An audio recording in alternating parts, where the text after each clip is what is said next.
இதுவரைக்கும் சப்ஸ்கிரைப் பண்ணாதவங்க please subscribe பண்ணுங்க. பெல் பட்டனை ப்ரெஸ் பண்ணி ஆல் ஆப்ஷனை சூஸ் பண்ணிங்கன்னா நான் போடுற வீடியோலாம் உங்களுக்கு வந்து சேரும். இன்றைக்கி நான் காலிஃப்ளவர் பொரியல் செஞ்சுருக்கேன். ரொம்ப டேஸ்ட்டாக வந்திருக்கு. இதை எப்படி செய்கிறதுங்கிறத இந்த வீடியோவில் பார்க்கலாம். வாங்க வீடியோக்குள்ளே போகலாம். ஹாய் ஃப்ரெண்ட்ஸ், வெல்கம் டு சுகீஸ் கிச்சன். காலிஃப்ளவரை பெரிய பெரிய துண்டுகளாக கட் பண்ணி வெந்நீரில் ஊற வைக்கணும். வெந்நீரில் உப்பு, மஞ்சள் தூள் அதெல்லாம் கொஞ்சம் சேர்த்து ஒரு 10 நிமிஷம் ஊற வைக்கணும். இந்த மாதிரி செய்யும்போது அதில் இருக்கிற புழுவெல்லாம் தனியாக வந்துடும். 10 நிமிஷம் ஊறினப்புறம் இந்த மாதிரி சின்ன சின்னதாக கட் பண்ணி வைக்கணும். காலிஃப்ளவர் பொரியல் செய்கிறதுக்கு 400 கிராம் காலிஃப்ளவர் எடுத்துட்டுருக்கேன். அது வந்து இந்த சைஸில் கட் பண்ணி வச்சுருக்கேன். வெங்காயம் 2 மீடியம் சைஸ் நீல வாக்கில் கட் பண்ணியிருக்கேன். தக்காளி 2 மீடியம் சைஸ் இந்த மாதிரி சின்ன சின்னதாக கட் பண்ணி வச்சுட்டுருக்கேன். பச்சை பட்டாணி ஒரு 50 கிராம் எடுத்து வச்சுட்டுருக்கேன்.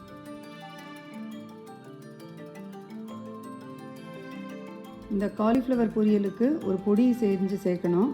அதுக்கு தனியா 2 டீஸ்பூன், காஞ்ச மிளகா 1 எடுத்துட்டுருக்கேன். காரம் அதிகமாக தேவைப்பட்டால் கூட சேர்த்துக்கலாம் 1. உளுத்தம்பருப்பு 2 டீஸ்பூன், கடலைப்பருப்பு 2 டீஸ்பூன், தேங்காய் துருவல் ஒரு 2 டேபிள் ஸ்பூன் எடுத்துட்டுருக்கேன். இது எல்லாத்தையும் வறுத்து எண்ணெயில் வறுத்து பவுடர் பண்ண போகிறேன் மிக்சியில். தேங்காய் துருவலை கடைசியில் நீங்கள் பச்சையாக சேர்த்துனாலும் சேர்த்துக்கலாம். இப்போது பொடிக்கு தேவையான பொருட்களையெல்லாம் நம்ம வறுத்துக்கலாம். வாணலியில் ஒரே ஒரு டீஸ்பூன் எண்ணெய் சேர்க்குறேன். ஸ்டவ்வை மீடியம் விட குறைச்சி வச்சுட்டு வறுக்கணும். இப்போது தனியா, கடலைப்பருப்பு, உளுத்தம்பருப்பு, மிளகா வத்தல் இது எல்லாத்தையும் சேர்த்து வறுக்கலாம். பருப்பெல்லாம் பொன்னிறமாக ஆற வரைக்கும் வறுத்து எடுக்கணும்.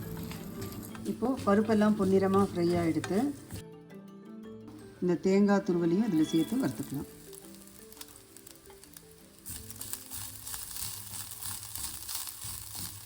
தேங்காய் வந்து கொஞ்சம் வாசனை வர வரைக்கும் வறுத்தா போதும். தேங்காய் சேர்த்தப்புறம் 2 நிமிஷம் வதக்கியாச்சு. இப்போ ஸ்டவ் ஆஃப் பண்ணிவிட்டு இதை வேறு கிண்ணத்தில் மாற்றிக்கலாம். ஆறினப்புறம் மிக்சியில் போட்டு பவுடர் பண்ணிக்கலாம். வறுத்து வச்ச பொருட்களை எல்லாம் மிக்சியில் போட்டு இந்த மாதிரி கொரகொரப்பாக அரைச்சி எடுத்து வச்சுருக்கேன். வாணலியில் முதல்ல 2 டேபிள் ஸ்பூன் எண்ணெய் சேர்க்குறேன். ஸ்டவ்வை மீடியம் ஃப்ளேமோட கொஞ்சம் குறைச்சி வச்சுருக்கேன். எண்ணெய் சூடேறினப்புறம் 3/4 டீஸ்பூன் கடுகு சேர்க்குறேன். இதில் கடுகு வெடிக்க ஆரம்பித்த உடனே ஜீரகம் 1/2 டீஸ்பூன் சேர்த்துருக்கேன். ஜீரகம், உளுத்தம்பருப்பு 3/4 டீஸ்பூன் சேர்க்குறேன்.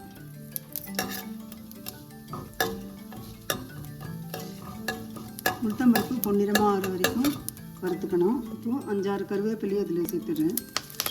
கட் பண்ணி வச்சுருக்கிற வெங்காயத்தையும் இதோட சேர்த்துடலாம்.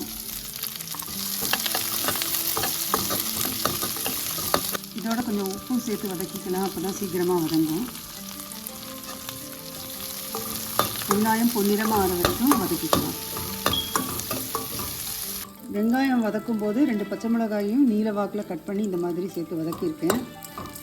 வெங்காயம் நல்லா வதங்கிடுத்து. இப்போது கட் பண்ணி வச்சுருக்கிற தக்காளியும் இதில் சேர்த்துடணும். இப்போ வந்து ஸ்டவ்வை சிம்மில் வச்சிடலாம். தக்காளி வந்து நல்லா சாஃப்டாக ஆற வரைக்கும் வதக்கிக்கணும். இந்த மாதிரி தட்டு வச்சு மூடி வச்சிட்டோன்னா சீக்கிரமாக வதங்கிடும். இது வதங்கிறதுக்கு குறைஞ்சது 5 நிமிஷமாவது ஆகும். நடுநடுவில் திறந்து நம்ம அதை திருப்பி விடணும்.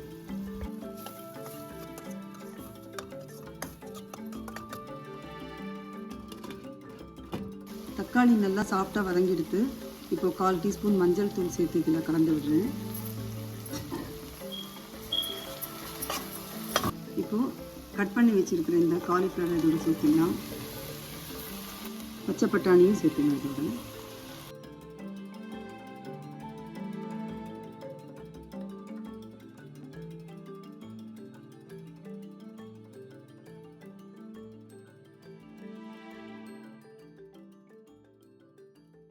இப்போது 1/2 டீஸ்பூன் உப்பு சேர்க்குறேன். இதில் தேவைப்பட்டால் கடைசியில் சேர்த்துக்கலாம் டேஸ்ட் பார்த்துட்டு. ஸ்டவ்வை சிம்மில் வச்சு இதை ஒரு 5 நிமிஷம் ஃப்ரை பண்ணிக்கணும்.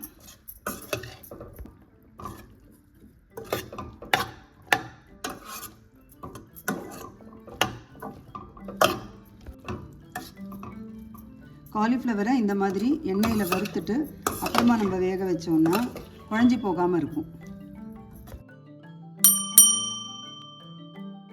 5 நிமிஷம் வதக்கினப்புறம் கொஞ்சமாக தண்ணி தெளித்து மூடி வச்சிடலாம்.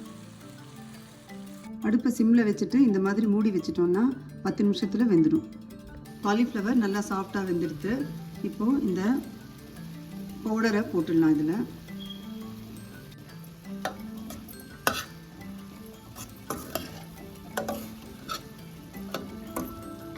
பவுடர் போட்டப்புறம் 2 நிமிஷம் வதக்கி விட்டால் போதும்.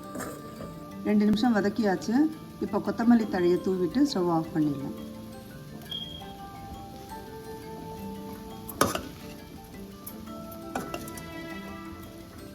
ரொம்ப டேஸ்டியான காலிஃப்ளவர் பொரியல் இப்போ ரெடி ஆகிடுது.